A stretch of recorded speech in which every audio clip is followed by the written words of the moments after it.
Hello, everybody. My name is Peggy Antrobus, and I'm honored to moderate this event.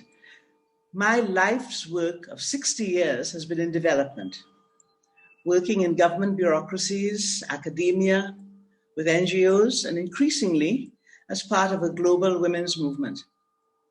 In the mid-1980s, I was a founding member of a network of feminist researchers and activists from the economic South, whose analysis highlighted the linkages between an economic model promoting growth and debt, deteriorating social services, militarism, and environmental degradation. These ideas were considered radical and dismissed as unrealistic and even crazy. But today, in the context of an environmental crisis that threatens lives and livelihoods, and a pandemic that has closed down economies around the globe and heightened the central role of the state in dealing with public health, people are now more open to these ideas. This is a very special moment for us.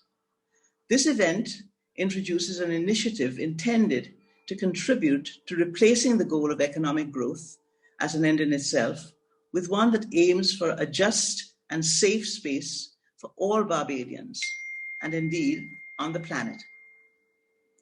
A core group has been leading the process of preparation for this event, and I want to introduce them now. It includes a team supporting the discussion and Q&A in the background. And that team is Sharon Almagiri, managing the polls, Lucia Fanning and Kathy Gibbs, Q&A, and also Dale Benskin.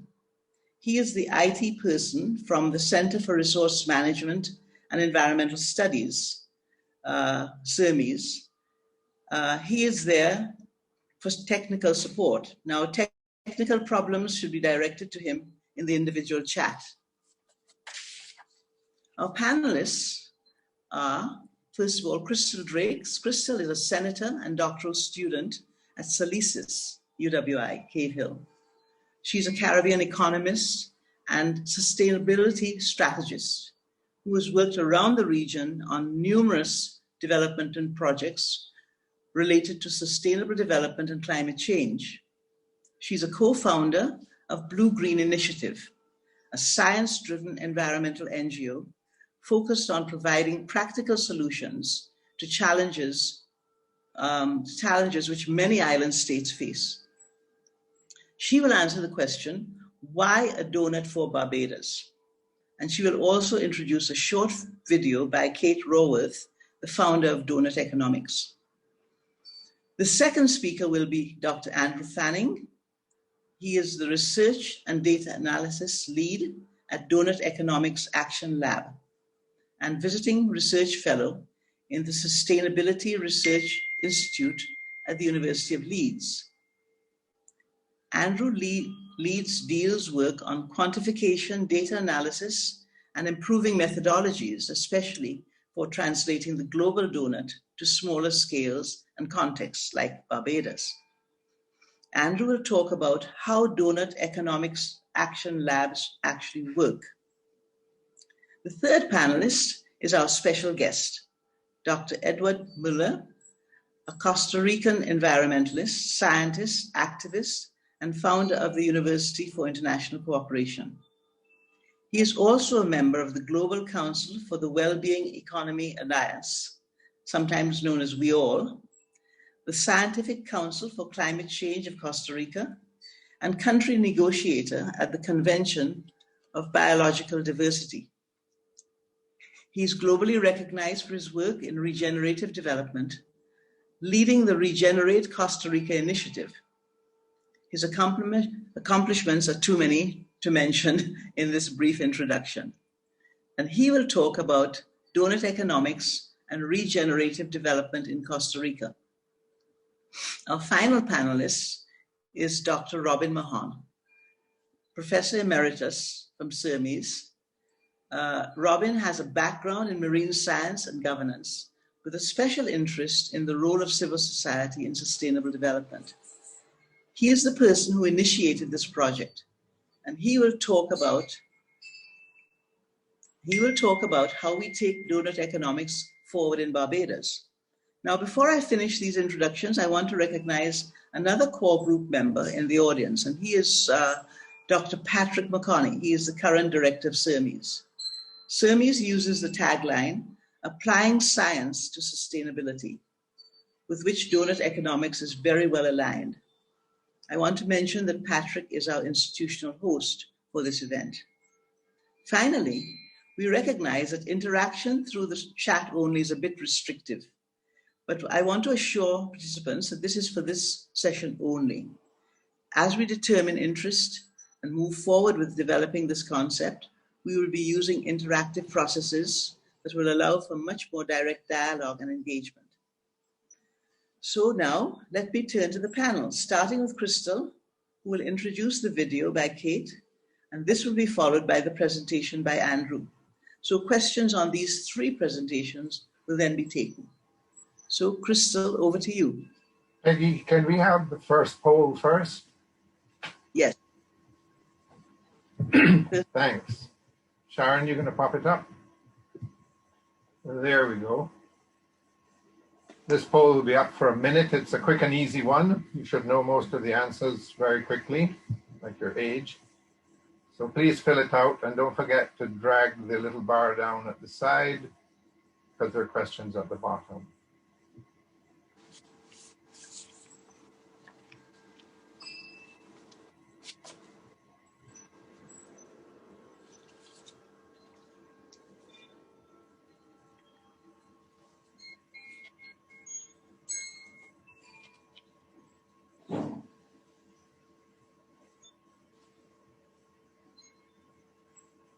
We're getting there. We have 70% of you have voted. It's climbing rapidly. And then once everybody has voted, we will show you the results, which you can actually, I think, see emerging right now. 1 minute is up. So I'm going to go ahead and let's go with, sure, end and show. We have a nice spread of ages. That's great. A lot of private sector, which is excellent. We want to engage them for sure. And Barbados is here in force. And people from as far afield as India, my friend Ratin Roy. So, all right, I think we can go ahead with the program, Peggy, with Crystal. Okay. Well, Crystal starts now. Well, good morning, everyone. And thank you, Peggy, for those kind introductions. Let me know if you guys can see this. Can you? Good to go, Crystal. Okay, perfect. So good morning, everyone. My name is Crystal Drakes, and as Peggy would have mentioned, I am an economist and sustainability strategist here in Barbados, and I'm also a senator as well in the Barbados Parliament. And this morning, essentially what I'm going to talk to you about or frame is this question about why Doughnut Economics for Barbados, but I'm not going to necessarily give you an argument for answering this question, but I thought it would be instructive to give us somewhat of a background as to why we're even asking this question. So first, I'd start with this concept that I call the COVID crossroad. What COVID-19 has done essentially is it's challenged the global economic and societal status quo. It is really challenging the way in which we have constructed our societies. And right now, a lot of the burden that is being placed on our economic structures, our social structures, they're not living up to the expectation under the challenges which COVID is bringing to bear. And prior to COVID-19, we see that the economic ideology and the mainstream policies were mainly focused on economic growth. But as we enter what we call the Anthropocene, that is coming clearly at the expense of environmental degradation and social inequality and inequity. And because we are seeing this change in our environment, our biophysical environment, there's this question around, can there be a new perspective for economic growth? And should it not be a concept or an economic concept that serves the needs of people rather than an end in and of itself? Again, as I said, COVID-19 has basically magnified, these weaknesses within the current societal structure that we live in, which is mainly a Western neoliberal and capitalist structure. And the question then becomes, where do we go from here, given that COVID-19 has brought out these weaknesses? And in order to ask ourselves, where do we go? We have to kind of also think about where we are at the moment. And in the economic landscape in Barbados, we know there's this over-reliance on tourism. There's some studies now that have shown that there's inequity in the ownership structure of that sector. COVID-19 has brought to bear these labor injustices that we're seeing as it relates to things like severance pay and so on. And we're now working with a reduced level of GDP. The economy contracted by 18% last year. And that has implications for things like increasing income inequality. We have rising unemployment, high debt levels. And Barbados is also in a precarious situation because going forward, because we are now in an IMF program, a lot of our development policies are going to be framed by a lot of external policy making. And on the societal front, we're also seeing some issues that, if not addressed, could cause, a lot of problems going forward. Increased levels of violent crime, particularly gun violence among our youth. There's also the issue of violence against women. Now we also have, single family households headed by women coming under tremendous pressure because of job losses and reduced income.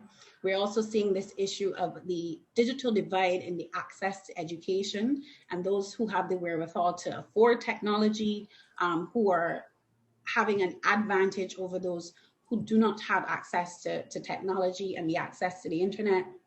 And we're also seeing things like fragile workers' rights, job insecurity.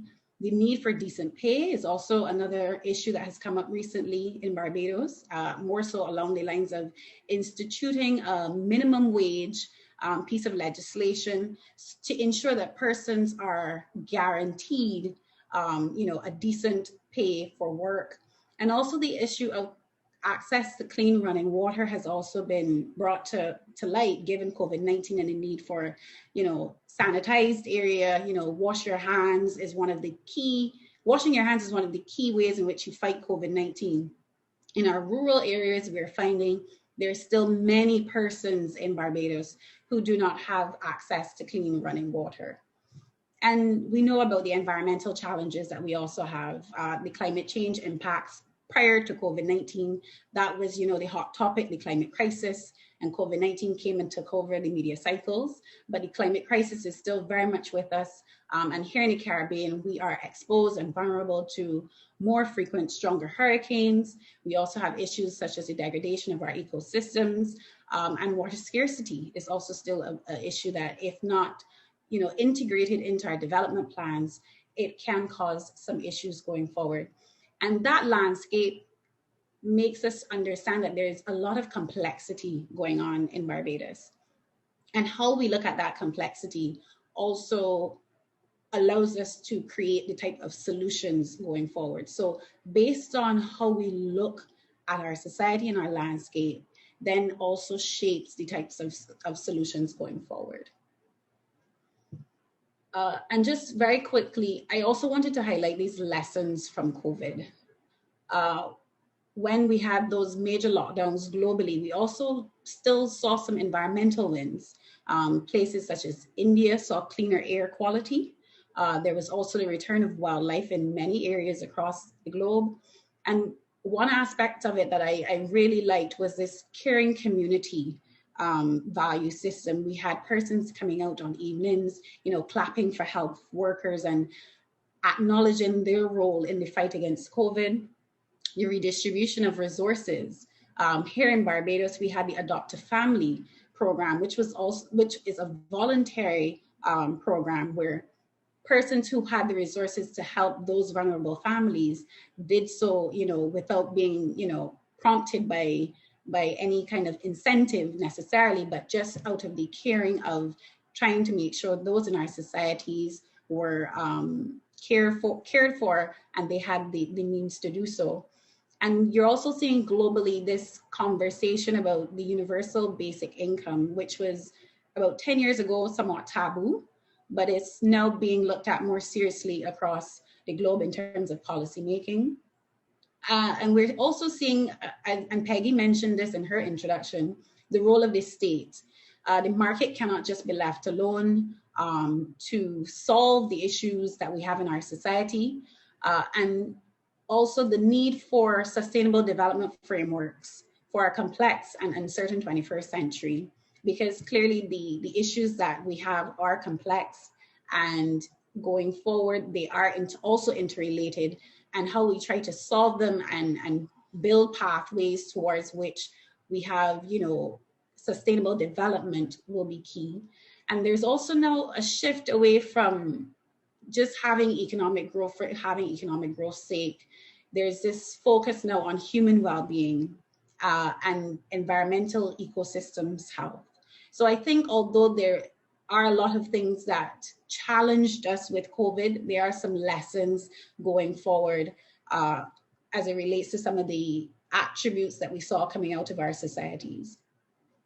And given all of this, I want to ask a question, and based on the landscape that I've put forward, and it is not exhaustive necessarily, but it's just to get us thinking as a group and in our discussions as we move forward, how do we create a sustainable future for Barbados, and how can a Barbados donut help us to frame that type of future?